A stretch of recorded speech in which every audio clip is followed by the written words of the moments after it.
आपको क्या लगता है एक बैंक क्या होता है? एक ऐसी जगह जहां आप अपना पैसा रखते हैं, निकालते हैं, बस?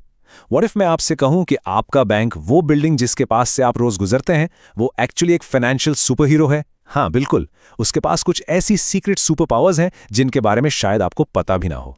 तो आज हम इन्हीं सीक्रेट पावर्स से पर्दा उठाने वाले हैं। तो सवाल ये है कि कैसे कैसे एक सिंपल सा बैंक एक सुपर हीरो हो सकता है? वेल, यही तो हमारी आज की जर्नी का पॉइंट है। मैं आपको एक गाइडेड टूर पर लेके चलने वाला हूं, बैंक की उन सर्विसेज को एक्सप्लोर करने जो एक सिंपल सेविंग्स अकाउंट से कहीं कहीं आगे हैं। रेडी हो? Let's go! तो हमारी पहली सुपर पावर है फिजिकल सिक्योरिटी यानी सुरक्षा। हम अक्सर सोचते हैं कि बैंक का वॉल्ट, वो मोटी दीवारों वाला कमरा, सिर्फ बैंक के अपने पैसों के लिए होता है, पर यह गलत है। वो आपके लिए भी एक पर्सनल किला, एक फोर्ट्रेस हो सकता है, आपकी सबसे कीमती चीजों के लिए। जरा इस स्लाइड को आराम से देखिए। एक बैंक लॉकर के अंदर सिर्फ कैश या गोल्ड नहीं होता। यहां लोग अपने घर के कागज रखते हैं, अपनी वसीयत रखते हैं, बच्चों के बर्थ सर्टिफिकेट्स रखते हैं। बेसिकली वो सारी चीजें जो उनके सपनों से, उनकी फ्यूचर से जुड़ी हैं। ये सिर्फ चीजों को सेफ रखना नहीं है, ये सुकून को, पीस ऑफ माइंड को सेफ रखना है। अब ये सवाल थोड़ा सिंपल लगता है, पर इसका जवाब थोड़ा सा ट्रिकी है। जब आप बैंक में एक लॉकर लेते हैं तो आपके और बैंक के बीच का लीगल रिलेशनशिप आखिर है क्या? चलिए इस पजल को सॉल्व करते हैं, क्योंकि ये जानना बहुत इंपॉर्टेंट है। ओके, सो यहां है इसका सिंपल सा जवाब। इसको एकदम आसान भाषा में समझते हैं। आपका और बैंक का रिश्ता है लेसर और लेसी का। मतलब बैंक आपका मकान मालिक है और आप उसके किराएदार। आपने सिर्फ वो जगह, वो छोटा सा लॉकर किराए पर लिया है। उसके अंदर आप क्या रखते हैं वो पूरी तरह से आपकी प्राइवेट प्रॉपर्टी है। बैंक को उससे कोई मतलब नहीं। ये बेलर बेली रिश्ता बिल्कुल नहीं है।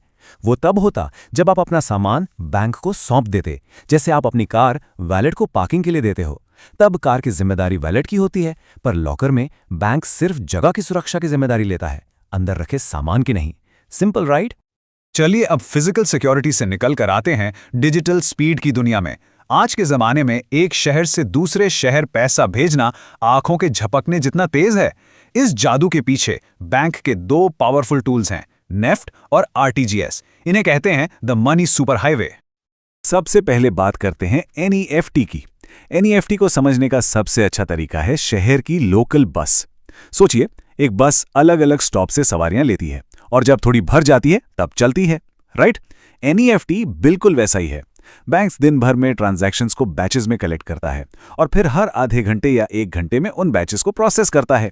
इसलिए ये छोटे मोटे नॉन अर्जेंट ट्रांसफर्स के लिए एकदम परफेक्ट है, जैसे दोस्त को पैसे भेजने हो या ऑनलाइन शॉपिंग करनी हो। अब आते हैं इस सुपर हाईवे की प्राइवेट कैब पर, यानी आरटीजीएस। इसके नाम में ही इसकी सुपर पावर छिपी है। रियल टाइम मतलब ट्रांसफर तुरंत होता है, इंस्टेंटली। ग्रॉस सेटलमेंट मतलब हर ट्रांजैक्शन को अलग अलग 1 बाय 1 हैंडल किया जाता है, कोई बैच का इंतजार नहीं। ये सर्विस स्पेशली बड़े अमाउंट्स यानी 2 लाख या उससे ज्यादा के लिए डिजाइन की गई है। ये आपके पैसे के लिए एक नॉन स्टॉप डायरेक्ट फ्लाइट जैसा है। तो ये सुपर फास्ट सर्विस आखिर काम कैसे करती है? सिर्फ 3 सिंपल स्टेप्स हैं। पहला, आप बैंक को रिक्वेस्ट देते हैं, चाहे ऑनलाइन या ऑफलाइन। दूसरा, आपका बैंक उस रिक्वेस्ट को आरबीआई के सेंट्रल सिस्टम में भेजता है, जो इस पूरे सुपर हाईवे का ट्रैफिक कंट्रोलर है। और आखिरी और तीसरा स्टेप, आरबीआई का सिस्टम इंस्टेंटली पैसों को ट्रांसफर कर देता है और रिसीवर के अकाउंट में पैसा क्रेडिट हो जाता है। ये फास्ट है, सिक्योर है और सबसे इंपॉर्टेंट, इरिवर्सिबल है। एक बार हो गया तो हो गया। चलिए अब बात करते हैं एक ऐसी सुपर पावर की जो हम में से ज्यादातर लोगों के वॉलेट में हर वक्त मौजूद है, लेकिन हम अक्सर इसका असली मतलब भूल जाते हैं। Time to decode the world of plastic money. Debit card और क्रेडिट कार्ड दोनों दिखते एक जैसे हैं, पर हैं बिल्कुल अलग। पहले बात करते हैं डेबिट कार्ड की। हम सबके पास है, रोज यूज करते हैं, पर इसकी असली पहचान क्या है? ये आखिर है क्या? बस यही इसकी असली पहचान है। एक डेबिट कार्ड का मतलब है आपका अपना पैसा। जब आप इसे स्वाइप करते हैं तो पैसा सीधा आपके बैंक अकाउंट से कट होता है। ये वो पैसा है जो आपने ऑलरेडी कमाया है, सेव किया है। यहाँ कोई उधार नहीं, कोई कर्ज नहीं। जितना अकाउंट में है उतना ही खर्च कर सकते हो। बजटिंग के लिए ये आपका सबसे अच्छा दोस्त है। और अब आते हैं इस कहानी के दूसरे पहलू पर, एक बिल्कुल अलग चीज, द क्रेडिट कार्ड। और ये है दोनों के बीच जमीन आसमान का फर्क। क्रेडिट कार्ड यूज करने का मतलब है बैंक से एक शॉर्ट टर्म लोन लेना। जब आप स्वाइप करते हैं तो बैंक आपकी तरफ से पेमेंट करता है। ये आपका पैसा नहीं, बैंक का पैसा है जो आप उधार ले रहे हैं। इसीलिए इसका बिल टाइम पर पे करना इतना जरूरी होता है। इसे अकलमंदी से यूज किया जाए तो ये आपकी फाइनेंशियल हेल्थ, आपका क्रेडिट स्कोर बना सकता है। ये बाय नाउ पे लेटर की पावर है जिसे जिम्मेदारी से यूज करना चाहिए। हमने अपनी कीमती चीजें सेव कर ली, तेजी से पैसा ट्रांसफर कर लिया और कार्ड से पेमेंट भी कर लिया। अब आती है आखिरी और सबसे एक्साइटिंग सुपर पावर, इन्वेस्टिंग। आपका बैंक सिर्फ आपका पैसा बचाने में नहीं बल्कि उसे बढ़ाने में भी आपकी मदद कर सकता है। Welcome to the investment gateway. तो ये डीमैट अकाउंट आखिर है क्या? सिंपल शब्दों में ये आपके शेयर्स और इन्वेस्टमेंट्स के लिए एक डिजिटल तिजोरी है। जैसे आप बैंक अकाउंट में पैसा रखते हैं, वैसे ही आप डीमैट अकाउंट में अपने शेयर्स, बॉन्ड्स और म्यूचुअल फंड्स इलेक्ट्रॉनिकली रखते हैं। पुराने जमाने के कागज वाले शेयर सर्टिफिकेट्स का झंझट ही खत्म। इसकी असली पावर है इसकी कन्वीनियंस। सोचिए, कागज के सर्टिफिकेट्स के खोने, फटने या चोरी होने का कोई डर नहीं। शेयर्स खरीदना और बेचना लिटरली चुटकियों का काम है।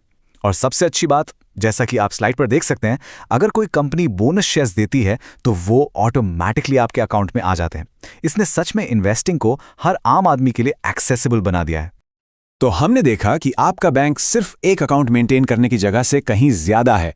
ये आपके सपनों के लिए एक सीक्रेट वॉल्ट है, आपके पैसों के लिए एक सुपर हाईवे है, स्मार्ट पेमेंट टूल्स का एक सेट है और इन्वेस्टिंग के लिए एक गेटवे है। अगली बार जब आप अपने बैंक की ब्रांच में जाएं या उसका ऐप खोलें तो याद रखिएगा कि आपके पास एक पूरा फाइनेंशियल टूल किट है। असली सवाल यह है कि क्या आप उसकी सारी सुपर पावर्स का इस्तेमाल कर रहे हैं?